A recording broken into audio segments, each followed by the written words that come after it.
All right. Can you see my screen? Please confirm. Yes, sir. Thank you. All right. So this is the question that we'll be starting with today. This is a numerical on flat belt. The last lecture we covered the basics of belt drives more like in details, but we also talked about the other drives that we will be studying in this particular unit. We talked about V-belt drives, we talked about chain drives, we talked about wire rope drives. We also talked about what are the criteria that are to be considered while selecting a drive out of these 4 available drives. Right? So today we'll be starting with the design process of flat belt drive. Before we do that, I want to ask a question like we do always. We will not be taking any break between the lectures, and I will be letting you go 15 minutes early. Fine? Please tell me if we can do that, or if you want the break, you can tell me like that. So please reply in chat and I'll read it. Shall we continue, or you want break in between?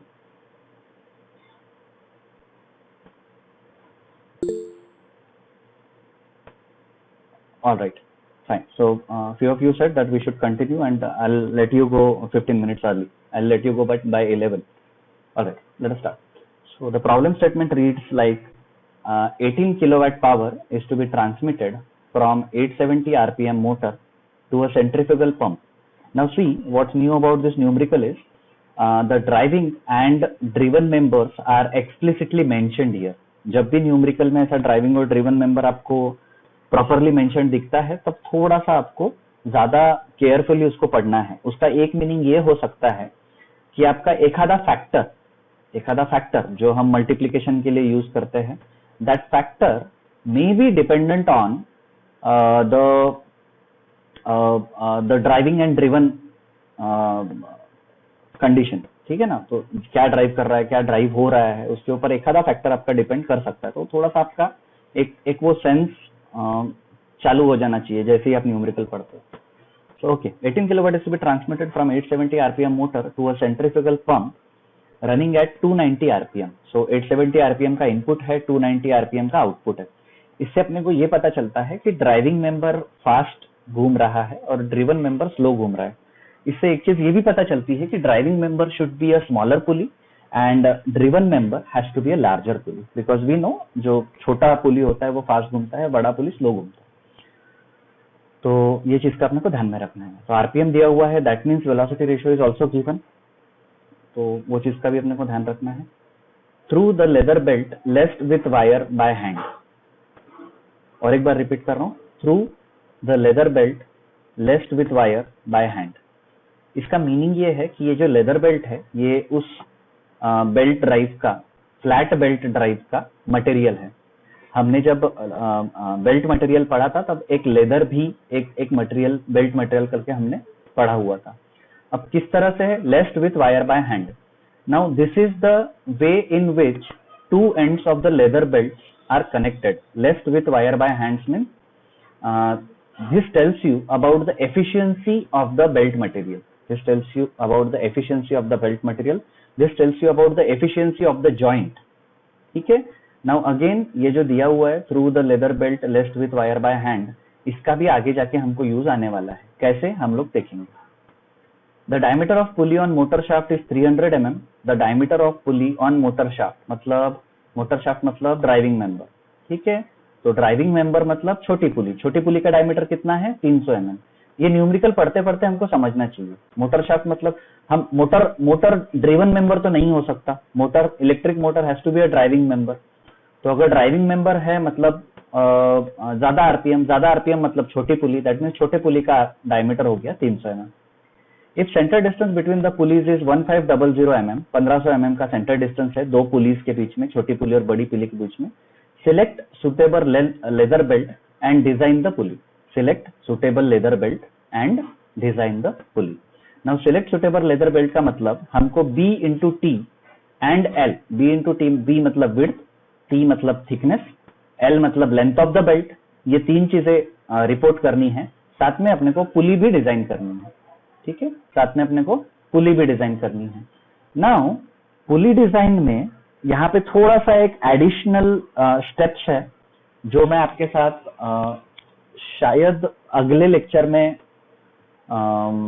Discuss करूंगा। Pulley design will be taking in next, we will not be covering it today, मेरे को वो fresh lecture में चालू करना है।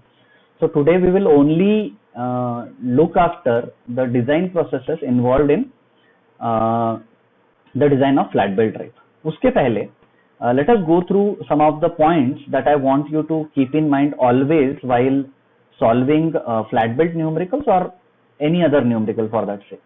First, units का homogeneity maintain करना must है. If you do not maintain unit homogeneity, आप कोई कितना भी अच्छे से कैलकुलेशंस कर लो, आपके न्यूमेरिकल गलत हो जाएगा, ठीक है। फ्लैट बेल्ट जब भी आप डिजाइन कर रहे हो, फ्लैट बेल्ट जब भी आप डिजाइन कर रहे हो, आपको 10 में से 10 बार स्लिप को कंसिडर करना है। इसका मीनिंग ये है कि flat belt is a non positive drive, that means there will always be slippage between the belt and the pulley, ठीक है।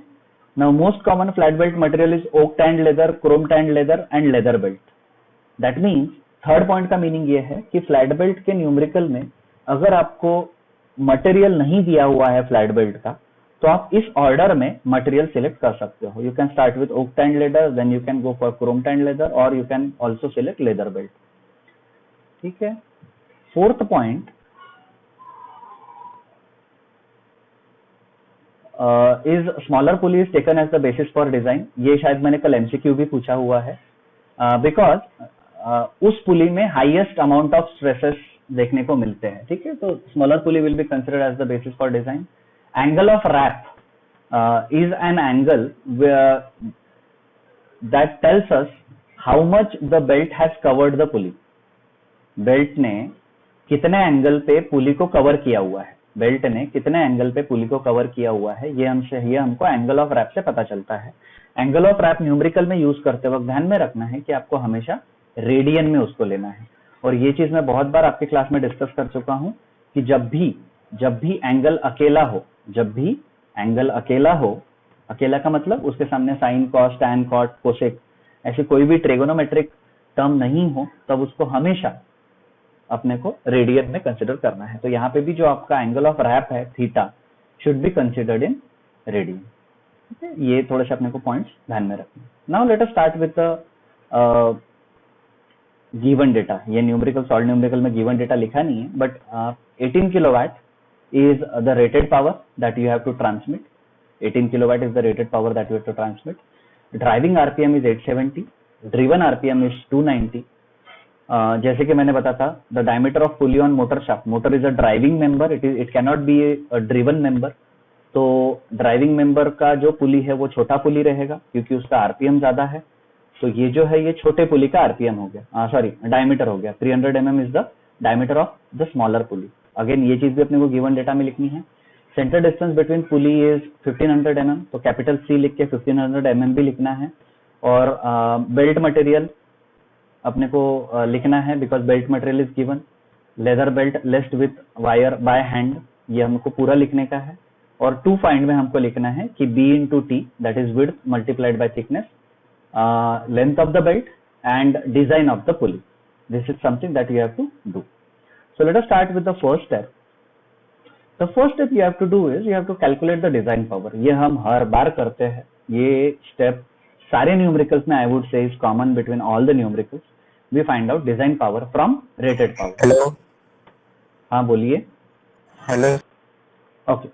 So the first step always will be calculation of design power, and for that you have to take, for this step number 1, you have to take help of table number 15-1, 15-2 and 15-3. So I have opened those tables for you. याद रखने की जरूरत नहीं है, आप अगर इसमें भी देखते हो आपके इंडेक्स में तो आपको पता चल जाएगा कि chapter 15 is based on the belt drive. तो आपको जो भी आपके फॉर्मूले चाहिए वो आपको यहाँ पे मिल जाएंगे, ठीक है। तो स्टेप नंबर 1 में हमको क्या करना है, डिजाइन पावर निकालना है पीडी काय में, वैट्स में। So PD is equal to PR into KL into K theta. तो ये दो फैक्टर से हमको इसको मल्टीप्लाई करना है। एक फैक्टर है केएल दूसरा फैक्टर है के थीटा। नाउ के L, P R is rated power, जो हमको न्यूमेरिकल में दिया हुआ है। P R is what, our rated power. 18 kilowatt जो है अपना रेटेड पावर, वो पी आर है। नाउ व्हाट इज के एल? के L stands for overload service factor, and this has to be selected from table number 15-2, whereas k theta is capacity coefficient of inclination, and it has to be selected from table number 15-3. Now let us go to table number 15-2. now देखो 15-2, table number 15-2 tells us load factor KL for belts, and it is dependent on driving machinery and driven machinery. It is dependent on driving machinery and driven machinery. Let us go back to numerical once again to find out what is the driving machinery.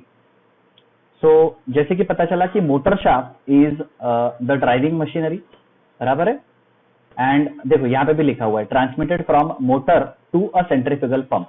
So driving is motor and driven is centrifugal pump. So electric motor is driving machinery, whereas driven is centrifugal pump. ठीक है, am I clear? तो driving is electric motor, driven is electric centrifugal pump. तो उसके हिसाब से KL factor कौन सा हो गया अपना? 1.1। So like you can see इस न्यूमेरिकल में केएल जो फैक्टर है वो अपन ने 1.1 सिलेक्ट किया। ठीक है, now let us go to next factor. अपने पास दो है ना, एक केएल है, के थीटा है। के थीटा के लिए कौन से टेबल पे जाना है? 15-3 पे। Let us go to 15-3। Now this factor k theta is capacity coefficient of inclination. Capacity coefficient of inclination. That means if the pulley is horizontal, we take k theta. Pulleys मतलब दो pulleys है ना, दो pulleys आप either, एक minute, let me open Paint, तो मैं थोड़ा सा आपको डिस्कस। ये सपोज एक छोटी पुली है और ये बड़ी पुली है। ठीक है, नाउ आई कैन से कि ये जो दो पुलीज है, ये दो पुलीज एक ही लाइन में, हॉरिजॉन्टल लाइन में, बराबर। तो इसके लिए मेरा के थीटा जो फैक्टर है, एक minute, it is very hard to write in Paint, but fine, I will try.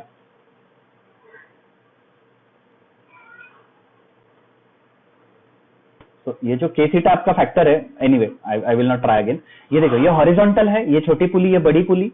तो हॉरिजॉन्टल के लिए आप देख सकते हो इसमें जो थीटा एंगल है, inclination, angle of inclination is 0। Angle of inclination with the horizontal is 0, and therefore k theta will be considered as 1. Therefore k theta will be considered as 1.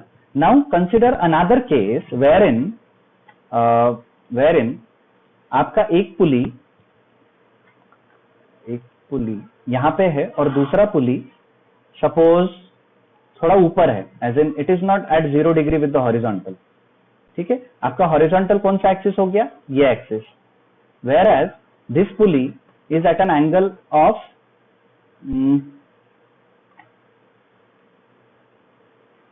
ये इतने एंगल पे आपका ये पुली है, बराबर। This is at some angle with respect to horizontal. That means यहाँ पे angle 0 हुआ क्या? नहीं। लेट अस से एंगल 50 डिग्री है। लेट अस से दिस एंगल इज 50 डिग्री। तो अगर एंगल 50 है, एंगल विद द हॉरिजॉन्टल, तो के थीटा हो जाएगा अपना 1.1। If the angle with the horizontal is 60 degree, तो ये हो जाएगा 1.25। If it is angle with the horizontal is 90 degree, तो अपना के थीटा फैक्टर हो जाएगा 2। Now since in the numerical nothing has been said about whether the pulleys are horizontal or at some angle, we will consider that the pulleys are horizontal. That means angle with the horizontal is 0. Angle with the horizontal is 0. हमारे ये assumption के पीछे दूसरा meaning ये भी है कि भैया अगर आपका पुली अगर कुछ एंगल बना रहा है हॉरिजॉन्टल के साथ, तो वो एंगल भी तो पता होना चाहिए ना। We should know the angle also, and since that angle is not mentioned, we can safely assume that the angle is 0 with the horizontal, and therefore k theta factor will be equal to 1, and therefore we took k theta is equal to 1, and we found out the value of PD, that is design power, as 18 into 10 to the power 3, that is 18 kilowatt, multiplied by KL, that was based on driving and driven machinery, considered to be equal to 1.1, and it came out to be equal to 19800 watt. Let us cross check the value. 18 multiplied by 1.1 multiplied by 1000, that should give us 19800 watt, बराबर। PD आपको काय में चाहिए, VAT में चाहिए, तो यहाँ पे वैट में हमने निकाल लिया। आपने यहाँ पे किलोवाट में भी निकाला और उसको बाद में वैट में कन्वर्ट किया, वो सब ऐसा भी चलता है, बट इफ अगर आपका डेटा बुक बोलता है पीडी इन वैट, तो ठीक है, आप वैट में निकाल के रख दो उसको। Now let us go to step number 2। जैसे कि मैंने बताया था कि smaller pulley should be considered as the base for the design. तो यहाँ पे पिच लाइन वेलोसिटी का फॉर्मूला ये अब तक अपने को याद हो चुका है, πdn/60। ये हमको अब तक याद हो चुका है, मोस्ट प्रोबेबली, आई विश। तो उसके हिसाब से आप देख सकते हो कि यहाँ पे जो D1 है, D1 is the diameter of smaller pulley, whereas D2 will be the diameter of larger pulley। ठीक है, I am repeating again, D1 is the diameter of smaller pulley, whereas D2 will be diameter of larger pulley। तो अपने को D1 दिया हुआ है, इसको हमने 300 mm को D1 क्यों लिया? क्योंकि ये मोटर शाफ्ट पे लगा हुआ है और मोटर जो है वो अपना इनपुट मेंबर है। इनपुट मेंबर ज्यादा आरपीएम पे घूम रहा है, that means input member is a smaller pulley and therefore we took D1 equal to 300 mm। ठीक है, अब आप तक आपने देखा होगा कि VP is equal to πdn/60 into 1000 करते आए हैं अपन, πdn divided by 60 into 1000।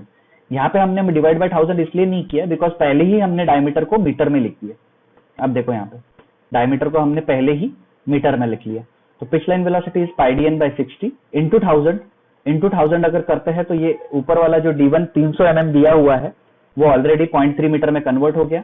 RPM rotations per minute or in rotations per minute, तो उसको रोटेशंस पर सेकंड में कन्वर्ट करने के लिए अपन ने 60 से डिवाइड किया और अपने को जो पिच लाइन वेलोसिटी है वो 13.67 मीटर पर सेकंड इज इंपॉर्टेंट, मीटर पर सेकंड में अपने को मिलने को ना, तो अपने को मीटर पर सेकंड में मिल गया VP का value and this is our pitch line velocity. Now step number 3 is you have to find out this F1 minus F2 thing. Now what is this F1 minus F2 thing? These are the belt tensions. So in step number 3 you find out individual values of F1 and F2. You find out individual values of F1 and F2, or I would say you will start a procedure by which you will get to know about the individual values of F1 and F2. Actually you require step number 3 as well as step number 4 to find out both the values of F1 and F2, but in step number 3 you actually start with that procedure to find out the values of F1 and F2. So let us see what is the formula we have got. F1 minus F2 is PD upon VP. F1 minus F2 is PD upon VP. We have the value of PD with us, yes, 19800 watt. We also have the value of VP with us. अब आप पूछ सकते हो कि sir VP को metre पर second में निकालना है, किसने बोला? तो ये स्टेप नंबर 3 ने बोला। आप देखिए बेल्ट वेलोसिटी अपने को काय में लगने वाली मीटर पर सेकंड में। तो what we did, we wrote F1 minus F2 is equal to PD upon VP. We have the value of PD with us 19800. We have the value of VP with us 13.67 और ये अपने को मिला 1448.43 Newton, जिसको अपन ने round up करके 1449 Newton लिख दिया। ठीक है, तो अपने को एक पता चल गया कि अगर मुझे F1 और F2 अलग अलग निकालना है तो I will, since these are two unknowns, F1 and F2 are two unknowns, we will require two equations. जितने unknowns उतने equations चाहिए। तो पहला इक्वेशन है F1 minus F2 is equal to PD by VP और दूसरा है F1 by F2 is equal to e to the power mu theta. तो we have F1 minus F2 in equation 1, we have F1 by F2 in equation 2, we have two equations, we have two unknowns and therefore we will be in a position to find out the values of F1 and F2 separately. ठीक है, तो F1 minus F2 अपने को 1449 Newton मिल गया। Now let us move to step number 4. Step number 4 में we make use of this formula from table number 15-1 as in F1 by F2 is equal to e to the power mu theta. F1 by F2 is equal to e to the power mu theta. Now F1 by F2 तो निकालना है तो left hand side का कोई problem ही नहीं है। Mu की value numerical में दी नहीं है, म्यू की वैल्यू न्यूमेरिकल में दी नहीं है और थीटा कैसे कैलकुलेट करना ये अपने को पता नहीं है। Theta is nothing but angle of wrap. This theta is what? Angle of wrap. What is this theta? Angle of wrap. And how do we calculate it? We make use of this formula. Angle of lap on smaller pulley in radian. Angle of lap on smaller pulley in radian is given by theta is equal to pi plus minus d2 minus d1 divided by c. Whereas d2 is bigger pulley diameter and d1 is smaller pulley diameter. ठीक है, clear. और एक चीज लिखी हुई है, सी जो है वो सेंटर डिस्टेंस है जो 1500 mm दिया हुआ है। आपको माइनस यूज करना है if it is a open belt drive, plus use करना है if it is a cross belt drive. Now ये न्यूमेरिकल में, इस न्यूमेरिकल में कहीं पे भी ऐसा लिखा है क्या कि ये क्रॉस बेल्ट ड्राइव है? अगर ऐसा नहीं लिखा है कि यहाँ पे क्रॉस बेल्ट ड्राइव है करके ये, तो हम इसको ओपन बेल्ट ड्राइव ही लेंगे। और अपने को एक तो पता चल गया कि ओपन बेल्ट ड्राइव है, इसलिए यहाँ पे अपने को सॉरी यहाँ पे प्लस माइनस की जगह पे हमको माइनस यूज करना पड़ेगा। ठीक है, यहाँ पे तो D2 माइनस D1 ही है, बट ये जो प्लस माइनस दिया हुआ है यहाँ पे अपने को ओपन बेल्ट के लिए माइनस यूज करना पड़ेगा। ठीक है, now let us move to the solved problem. तो देखो थीटा का फॉर्मूला हमने लिख लिया। देखो ई तो अपने को पता है, ई नेचुरल लॉगरिथम का बेस है, तो ई का प्रॉब्लम नहीं है। अपने को म्यू निकालना है और थीटा निकालना है। तो थीटा निकालने के लिए हमने ये फॉर्मूला लिखा, pi minus D2 minus D1 divided by C. Minus क्यों यूज किया? बिकॉज ओपन बेल्ट है। ठीक है, नाउ देखते हैं हम लोग। अभी आपको एक चीज समझ रही होगी, कि एक मिनट, हाँ, कि आप बोल रहे होंगे सर अपने पास सी की वैल्यू है, ठीक है, 1500 mm दिया हुआ है, अपने पास स्मॉलर पुली का डायमीटर भी है, दिया हुआ है, बराबर दिया हुआ है ना, 300 mm। ये देखो 300 mm दिया हुआ है, स्मॉलर डायमीटर D1। तो सर आप बोलोगे सर D1 का वैल्यू तो है अपने पास सेंटर डिस्टेंस का भी वैल्यू है, D2 अपने पास नहीं है। तो नेक्स्ट स्टेप में, ये next step in the sense step number 4 में ही, the next thing that we will be doing is we will be finding out the value of D2। ठीक है, now let us see how do we find out the value of D2। यहाँ पे जैसे कि मैंने आपको बोला था, आप स्क्रीन पे मत देखिए जो लिखा हुआ है, मैं आपको, या फिर चलो ठीक है, let us look at the screen. आपको पता है कि ये जो रेशियो है pi D2 N2 should be equal to pi D1 N1। क्यों? क्योंकि यही से अपन वो फॉर्मूला निकालते हैं, D2 by D1 is equal to N1 by N2। D2 by D1 is equal to N1 by N2।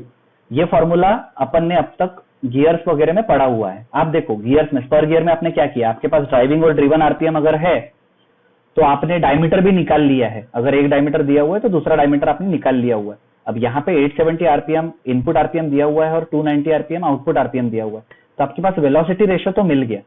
आप बोलोगे सर वेलोसिटी रेशियो मिल गया, एक डायमीटर मेरे पास अवेलेबल है, तो मैं दूसरा डायमीटर भी निकाल सकता हूँ। बिल्कुल निकाल सकते।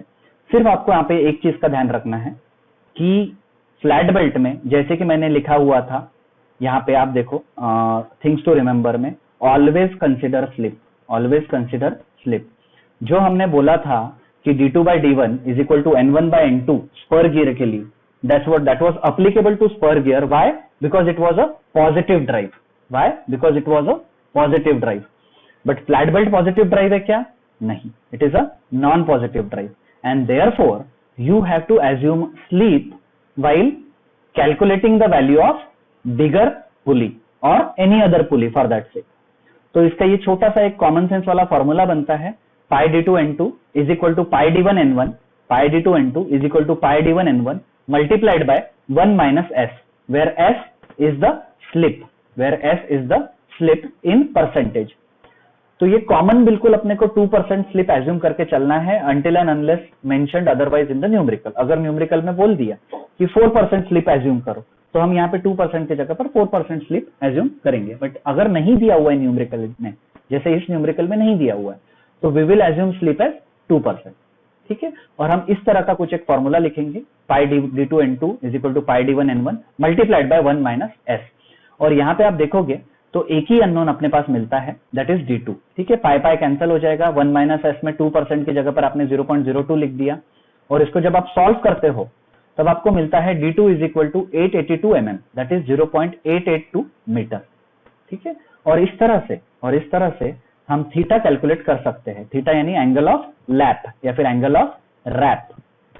ये देखो D2 D1 मिल गया, C अपने पास है, तो थीटा अपने को मिल जाएगा। अच्छा, थीटा के बारे में क्या चीज अपने को ध्यान में रखना है कि एंगल ऑफ रैप या फिर एंगल ऑफ लैप जिसको बोलते हैं theta, should always be taken in radian. तो हम कैलकुलेट करते वक्त ध्यान रखेंगे कि उसको हम लोग रेडियन में लेंगे।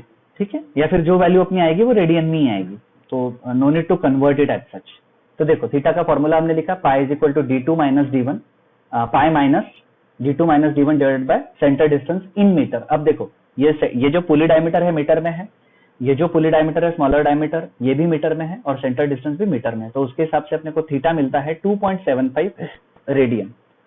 तो बेसिकली स्टेप नंबर 4 में जो अपने को e to the power mu theta है उसमें से थीटा अपने को मिल गया, हमने कैलकुलेट कर लिया, मिल गया मतलब हमने कैलकुलेट कर लिया। Now let us see how do we find out the value of mu. Mu यानी क्या होना चाहिए? It is definitely coefficient of friction. Mu है coefficient of friction and that has to be selected from table number 15-4। That has to be selected from table number 15-4। Let us move to table number 15-4। और so peripheral fit नहीं, belt thickness नहीं, centre distance नहीं, maximum belt width नहीं, stress नहीं, यहाँ पे देखो coefficient of friction mu, and we can say it is dependent on pulley material. It is dependent on pulley material. पहला column है बेल्ट मटेरियल का। अपना बेल्ट मटेरियल कौन सा है? लेदर है। क्यों? क्योंकि न्यूमेरिकल में दिया हुआ है, लेदर है, ये न्यूमेरिकल में दिया हुआ है। देखो लेदर बेल्ट बराबर, तो बेल्ट मटेरियल कौन सा हो गया? लेदर। और यहाँ पे है पुली मटेरियल। अब वुड और पेपर पुली हम लोग एज्यूम नहीं करते हैं जब तक अपने को न्यूमेरिकल में नहीं दिया हुआ है, तो we will assume that our pulley material is cast iron. Pulley material is cast iron. So leather और कास्ट आयरन के सामने लिखा हुआ है 0.35, तो अपना कोएफिशिएंट ऑफ फ्रिक्शन का वैल्यू हो गया 0.35। स्लिप जो है हमने 2% एज्यूम की, वो क्यों की? स्लिप हमने 2% एज्यूम की, क्यों की? क्योंकि स्लिप जो है वो 1.5 से लेकर 2% तक के एज्यूम करना है, ऐसा टेबल नंबर 15-4 में लिखा हुआ है।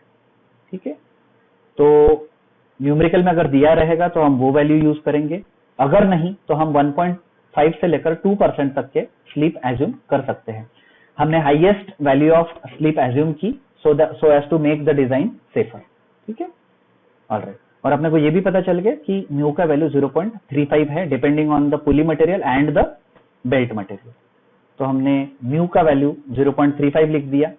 ये सिंपल कैलकुलेशन आप आपकी कैलसी में कर सकते हो। F1/F2 is equal to e to the power mu theta. This calculation can be made in your calculator. Can you people try it?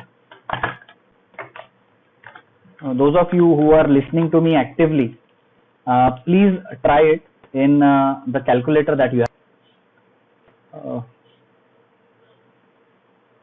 Yes, we get the value of e to the power mu theta as equal to 2.618, and therefore can you see my screen? Please confirm.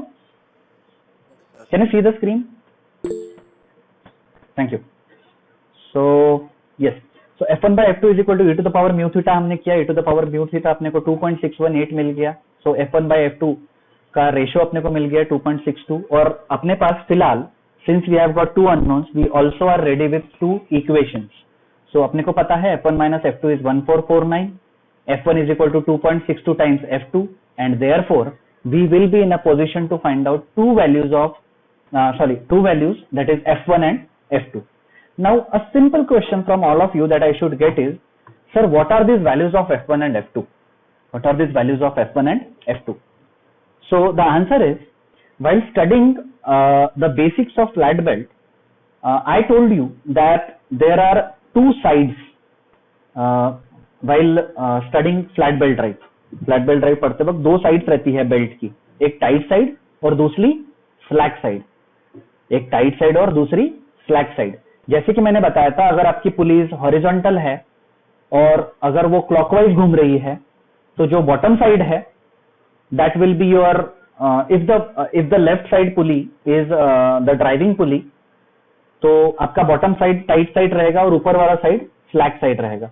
Now if the belt at the bottom is tight and belt at the top is slack, that means उनमें tension की values अलग अलग है, बराबर। जो tight side है उसमें tension ज्यादा है और जो स्लैक साइड है उसमें टेंशन कम है।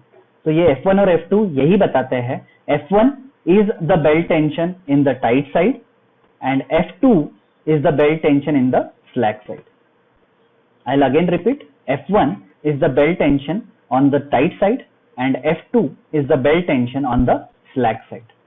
Now, one question that should simply arise is कि सर ये टाइट साइड और स्लैक साइड तो तब होगा ना जब बेल्ट चल रहा है। this tight side and slack side will be of discussion only when the belt is running.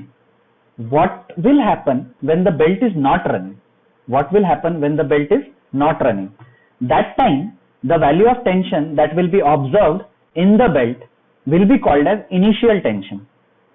जब बेल्ट नहीं चल रहा होता है तब जो टेंशन का वैल्यू अपने को देखने को मिलता है that is called as initial tension, and we have to calculate that also with the help of this formula. 2 under root of Fi is equal to under root of F1 plus under root of F2. ठीक है, now if I calculate it, let us all calculate it simultaneously. Under root of F1, root of 2344.5 plus under root of 895.5 should give me 78.34 divided by 2 should give me 39.172. Under root of answer should give me 6.25, but something is wrong about it. Fi. Okay, all right. Let us do it once again. Under root of 2344.5 plus under root of 895.5. एक minute. Please do it along with me. That gives me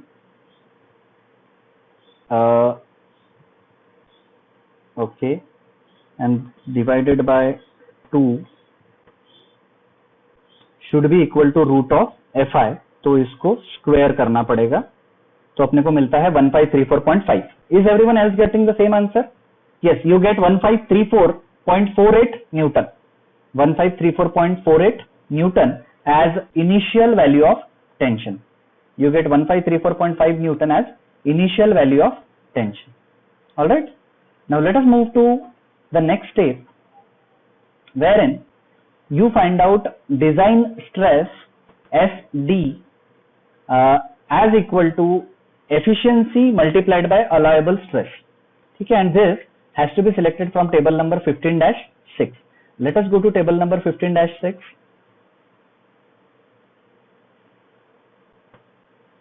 So in 15-6, you get the joint efficiency Ni. In 15-6, you get the joint efficiency Ni, and that joint efficiency is dependent on type of joint. It is dependent on type of joint. तो यहाँ पे आप लोग पढ़ना चालू करते हैं, कुछ न्यूमेरिकल में पड़ी हुई कोई बात अपने को ध्यान में आती है क्या, वो अपन देखते हैं. सीमेंटेड बाय मैन्युफैक्चरर, नहीं, ऐसा न्यूमेरिकल में कुछ भी नहीं लिखा है. सीमेंटेड एट साइट, न्यूमेरिकल में ऐसा कुछ भी नहीं लिखा है. वायरलेस बाय मशीन, वायरलेस लिखा है बट बाय मशीन नहीं लिखा है. Wireless by hand, yes. आप अगर न्यूमेरिकल देखते हो तो न्यूमेरिकल में एक स्टेटमेंट आपको मिलती है, and that statement is, let me highlight it for you, laced with wire by hand, laced with wire by hand. And as per this table 16-6, we get the joint efficiency of the joint in which wire is laced by hand. We get it as 0.82. ठीक है. Now let us search for this formula of SD and let us see what is that thing, and that we will get from table number 15-1. तो आप देखो, SD is design stress. SD is what? Design stress. And SD कहाँ पे use करना है अपने को? SD कहाँ पे यूज करना है? बेल्ट सेक्शन फाइंड आउट करते वक्त. ठीक है. Let us see if we have the formula for SD. No. So keep in mind that you have to remember this formula. You have to remember this formula, that SD, that is design stress, is belt joint efficiency multiplied by allowable stress. Design stress SD is belt joint efficiency multiplied by allowable stress. Now, as we saw from table number 16-6, leather belt wire laced with hand, इसका efficiency 0.82 आया ये table के हिसाब से, table number 15-6 के हिसाब से. आप देख सकते हैं, मैं और एक बार दिखा देता हूं. So wire laced by hand, क्या एफिशिएंसी है? 0.82. We still want the value of allowable stress. We still want the value of allowable stress. Now let us read what is written. considering belt material as chrome tanned leather, value of allowable stress is taken at 3.8 MPa as per table number 15-5. Let us go to table number 15-5.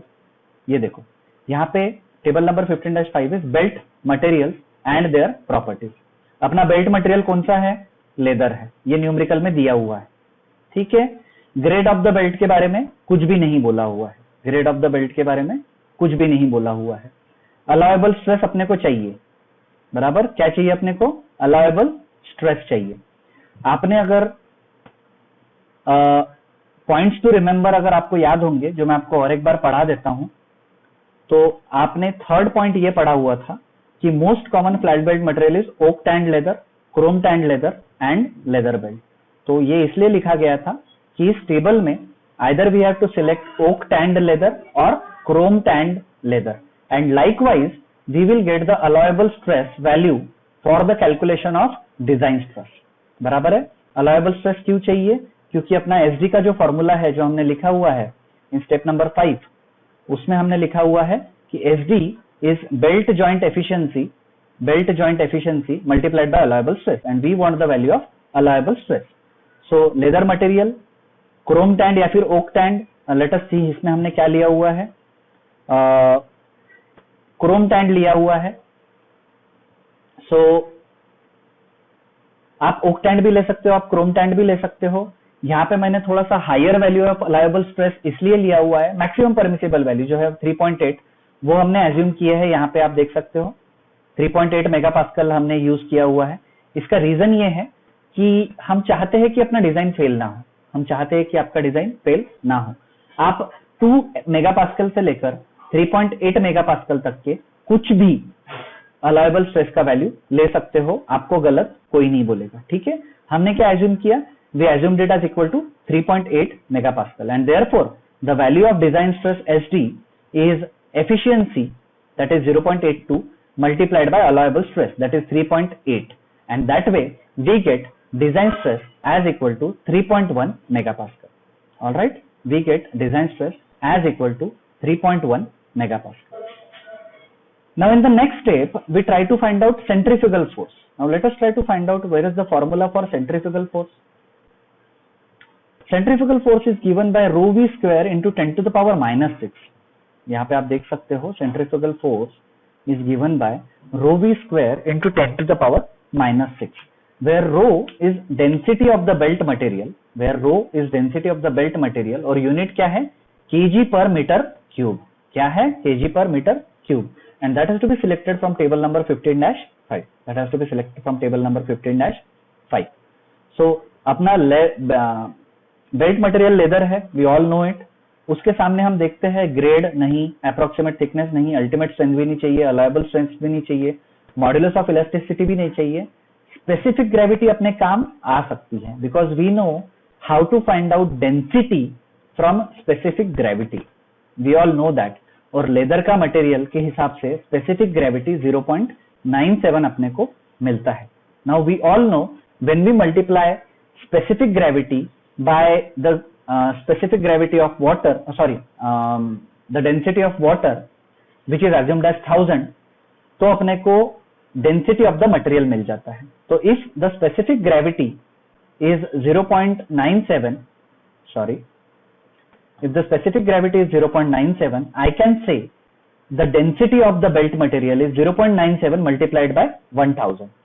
तो यहाँ पे हमने देखो 0.97 multiplied by 1000 कर लिया। We know VP square, VP हमने निकाल चुके हैं। दिस इज, यहाँ पे V लिखा हुआ है क्या? Let me go through it once again.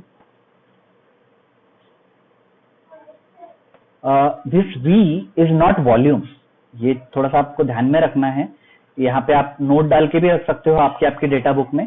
This V is not volume but it is VP। This V is not volume but it is VP, ठीक है। तो हमने यहाँ पे VP ले लिया और इस हिसाब से अपने को सेंट्रीफ्यूगल फोर्स का वैल्यू 0.181 मेगापास्कल मिल गया, ठीक है। क्या किया हमने? रो का वैल्यू लिया, हमने VP का वैल्यू ले लिया, और उसके बाद हमने यहाँ पे VP का वैल्यू रख के सेंट्रीफ्यूगल फोर्स का वैल्यू हमने कैलकुलेट कर लिया। नाउ सेंट्रीफ्यूगल, यहाँ पे V नहीं है और VP इसलिए है, ये इसलिए बोल सकते हैं हम लोग because we are dealing with centrifugal force, and centrifugal force depends on the value of the peripheral velocity. Centrifugal force depends on the value of peripheral velocity, and that's why I can say that it is not Vp, it is not V, but it is Vp there. ठीक है, तो ये शायद थोड़ा सा correction आपको यहाँ पे करना पड़ेगा डेटा बुक में, तो आप लोग ये करेक्शन कर लीजिए. This is not V but Vp. आप ये V को वॉल्यूम मत समझ लेना, V into T into L मत लिख देना यहाँ पे, अदरवाइज आपका न्यूमेरिकल सॉल्व ही नहीं होगा. ठीक है. Now step number 7 is we take belt section B into T, and for that we refer table 15-1. So let us go to table number 15-1. Here I see B into T is F1 upon SD minus SCF. B into T is F1 upon SD minus SCF. Belt section B into T बोला हुआ है, B is width, T is thickness. ठीक है, B is width, T is thickness, and it is given by F1 divided by SD minus SCF. We have the value of F1 with us, तो problem नहीं है कुछ. अपने पास SD का भी value calculated है 3.1 मेगापास्कल. हमारे पास SCF का भी वैल्यू कैलकुलेटेड है, that is 0.181. So we will input those values in this numerical. We know F1 is equal to 2344.5, जो हमने इसके पहले कैलकुलेट किया हुआ है, आप देख सकते हैं. F1 is equal to 2344.5. We know the value of SD as SD कितना निकला 3.1 megapascal. We also know the value of SCF as 0.181 megapascal. तो वो हमने यहाँ पे इनपुट कर लिया, और अपने को B into T, that is belt cross section B into T, इसका मीनिंग ये है इसका मीनिंग ये है कि आप अगर उस बेल्ट का विड्थ और थिकनेस इसका मल्टीप्लिकेशन लेते हो तो आपको 803.18 ये वैल्यू मिलने को होना mm में. ठीक है. Now we will make use of step number 7. We will make use of step number 7 to calculate the values of B and T separately. To calculate the values of B and T separately. Now these are two unknowns that we are dealing with. B and T are two unknowns. Now if I have to find out the value of two unknowns, it is necessary that I have two equations with me. It is necessary that I have two equations with me, since we are dealing with two unknowns. तो एक equation तो यहाँ पे मिल गया, B into T is equal to 803.18 mm square. ये एक equation तो अपने को मिल गया. Now how to find out another equation between B and T? So let us search for the table first. Now it is not there in the table. It is not there in the table, and that is why I said we have to search for a table. But the another relationship you can find out between B into T is Fi upon Si. ठीक है. Whereas that we do in step number 8, wherein you find out stress due to initial tension. You find out stress due to initial tension. और इसके लिए कौन सा table आप use करते हो? आप यूज करते हो 15-4. Let us go to table number 15-4. ये देखो, stress due to initial tension SI serial number 5. अगर लेदर मटेरियल है तो 1.4 से 1.6 तक के लेना है, रबर मटेरियल है तो 0.65 से 1.05 तक के अपने को लेने का है. यहाँ पे I guess we have selected highest the middle value. तो मिडल वैल्यू अपने 1.4 और 1.6, आप कुछ भी सिलेक्ट कर सकते हो 1.4 से लेकर 1.6 तक के. 1.4 भी सिलेक्ट किया तो भी गलत नहीं है, 1.6 भी सिलेक्ट किया तो भी गलत नहीं है.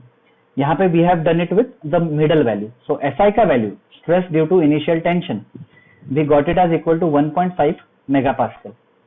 Now this is a formula that you have to keep in mind. I don't think it is there in the data book, so keep it in mind. ये अपने को याद रखने वाली चीज है. B into T is equal to Fi into Si. B into T is equal to Fi into Si. Or is it there? Let me see. No, this formula is not there in your data book.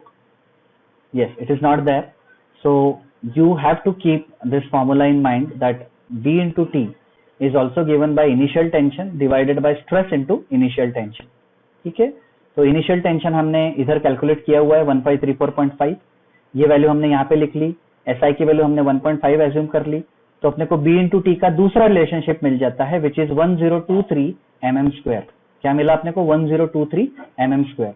Now you will ask me, sir, in step number 7 we have got B into T as equal to 803.18 mm square, whereas in step number 8 in step number 9 you have got the value of b into t as 1023 mm square.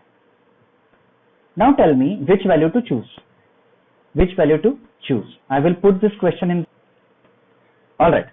The answer is out of the two available values of b into t, one is 803.18 mm square and 1023 mm square.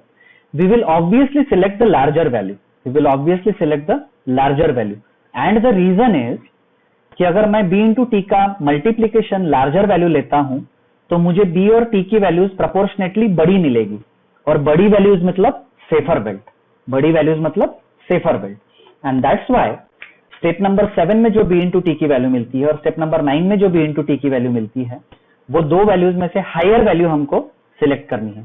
So for us the value of b into t, the final value of b into t that we will be assuming is 1023 mm square.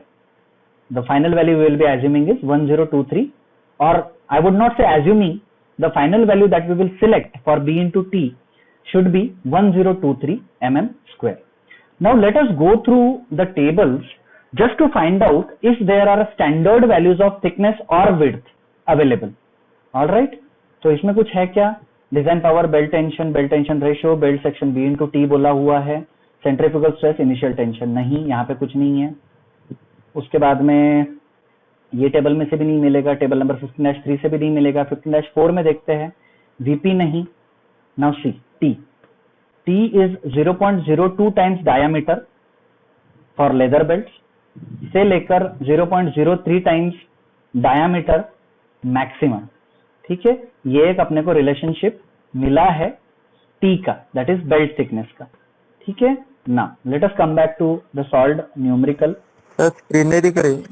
Now T mean screen नहीं दिख रही sir. उससे okay, हाँ एक minute resume presenting मैंने कर दिया है. I think it is visible now. Yes sir. हाँ, इज इट ओके. देखिए, तो टेबल नंबर 15-4 में से बेल्ट थिकनेस का अपने को ये कुछ एक रिलेशनशिप मिलता है. ठीक है, उसमें लिखा हुआ है कि 0.02 टाइम्स कैपिटल डी से लेकर 0.03 टाइम्स डायमीटर मैक्सिमम तक के आप थिकनेस का वैल्यू ले सकते हो. ठीक है. नाउ सॉल्व न्यूमेरिकल में आते हैं. टी मीन का value is 0.02 times diameter. This d is the larger value. Let us cross check it. What is the value of D2 that you have got? What is the value of D2 that you have got? D2 we have calculated as equal to 0.882 या फिर 882 mm. ठीक है. Let us check 0.02 into 882. So 17.64, definitely not. 0.02 into 300 is 6. Alright, ठीक है. So keep in mind when using this formula, capital D has to be taken as the pulley diameter of the smaller pulley. This capital D has to be taken as the pulley diameter of smaller pulley. ये एक note आप यहाँ पे लिख लीजिए. मैं आपके chat window में लिख लेता हूं. while using table number 15-4, while using table 15-4, serial number कौन सा है? Serial number 2. Serial number 2. use capital D is equal to dia of smaller pulley. ठीक है. तो keep this. Sorry for my typing, थोड़ा सा इसमें टाइपो आ गया है, बट डोंट माइंड इट. तो उस हिसाब से we will get the values of minimum value of thickness as 6 mm. I will do it on screen for you. So 0.02 into diameter of smaller pulley, that is 300, should give us 6 as minimum thickness, and 0.03 into 300 will give us 9 as the maximum thickness value. ठीक है. So what do we do is, अपने को ये तो पता चल गया कि b into t is equal to 1023 भी, जहां पे मेरा कर्सर है वहां पे आप थोड़ा सा देखते चलिए. b इंटू टी अगर अपने को 1023 mm² भी मिलता है तो उसमें से t की वैल्यू 6 से 9 के बीच में होना चाहिए। t की वैल्यू 6 से 9 के बीच में होना चाहिए। Why? Because as per this table which this table number 15-4 normally value is 0.02 times diameter से लेकर 0.03 times diameter। तो मैं तो ये तो बोल सकता हूँ कि t minimum is 6 mm and t max is 9 mm। तो 6 और 9 के बीच की कोई भी वैल्यू हम लोग सिलेक्ट कर सकते हैं। तो what do we do is we assume a value of t and then we find out the value of b। What do? We assume the value of t and then from this equation b into t is equal to 1023 mm², we calculate the value of b। So if I assume the value of t as 6 mm, so value of b will be 1023 divided by 6 and that gives us 170.5 as b। And if I assume the value of thickness as 8, I will get the value of b as 1023 divided by 8 equal to 127.9। ठीक है, तो either if I select t is equal to 6, I will get b is equal to 170.5। if I select t is equal to 8, I will get b is equal to 127.8 as per this relationship, b into t is equal to 1023 mm²। Now again, if you go through this table, there is the maximum value of belt width given। So maximum belt width, that is b, should be 1.33 times the smaller pulley diameter। 1.33 times the smaller pulley diameter, that means 1.33 times 300, that is 399 mm। 399 mm can be the maximum width of the belt। 399 mm can be the maximum width of the belt, जो यहाँ पे मैंने लिखा हुआ है। So if you choose thickness is equal to 6, you will get width is equal to 170.5, which is less than the maximum permissible value।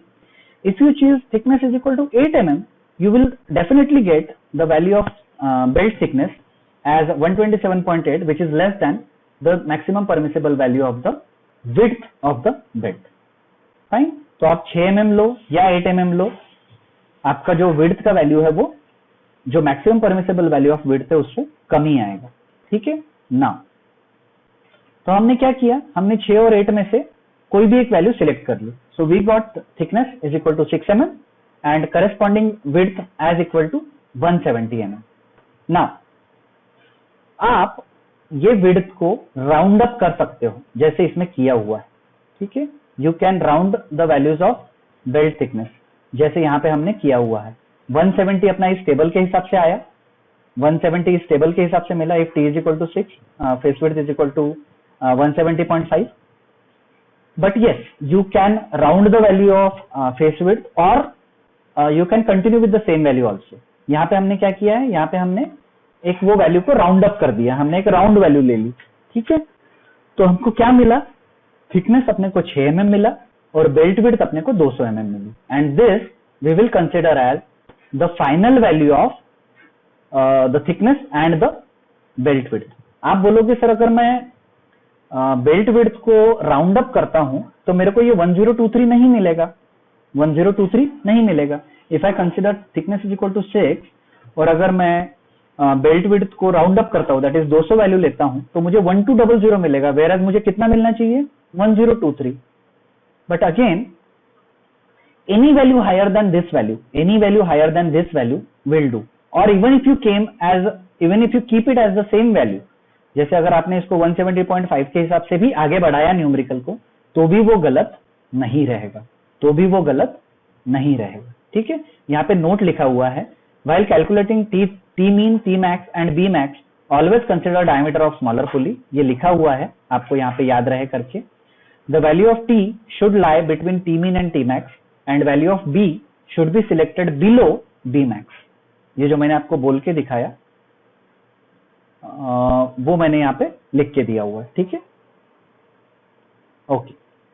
Now let us come to the last step for today। We will stop after this step, we will not continue with pulley design। Pulley design is entirely new topic and that I wish I should take it in the next fresh class।